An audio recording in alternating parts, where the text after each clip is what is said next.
আসসালামু আলাইকুম বন্ধুরা, সবাইকে সিস্টার্স কিচেনে স্বাগতম। আবারও একটি নতুন ভিডিও নিয়ে আপনাদের মাঝে চলে এসেছি।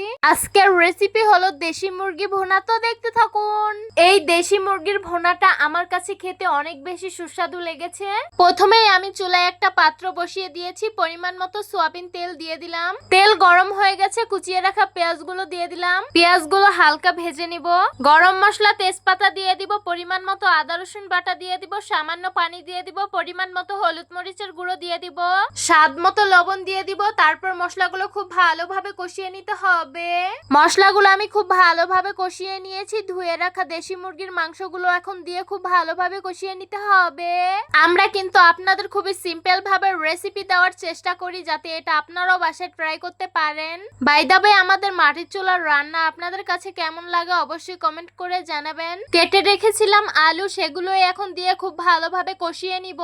অফ ক্যামেরায় আমি কিন্তু মাংসগুলো খুব ভালোভাবে কষিয়ে নিয়েছি।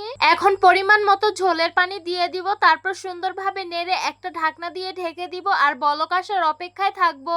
তো দেখতেই পারছেন আমাদের তরকারিটা বলক এসে পড়েছে। এখন একটু নেড়ে নিব।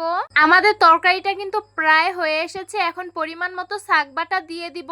আর এখন চুলার জালটাকে কিন্তু একেবারে উঠিয়ে নিব আর একটা সরা দিয়ে ঢেকে এটাকে রেখে দিব। এইভাবেই এটা কষা কষা হয়ে যাবে।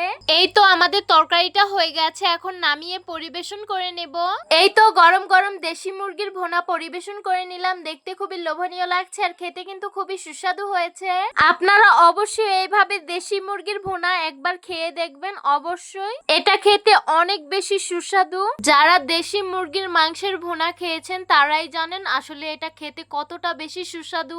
আর যারা এখনো খাননি তারা অবশ্যই এটা ট্রাই করবেন। এটা খেতে অনেক বেশি মজাদার। তো আশা করছি আজকের ভিডিওটা আপনাদের কাছে অনেক অনেক বেশি ভালো লাগবে। ভালো লেগে থাকলে আমাদের ইউটিউব চ্যানেলটি সাবস্ক্রাইব করবেন। আর যারা আমার ফেসবুক পেজ থেকে দেখছেন পেজটিকে ফলো করবেন। সবাই ভালো থাকবেন, সুস্থ থাকবেন আর সিস্টার্স কিচেনের সাথেই থাকবেন। আবারও কথা হবে কোনো নতুন ভিডিওতে। তাহলে আজকে এই পর্যন্তই। আল্লাহ হাফিজ।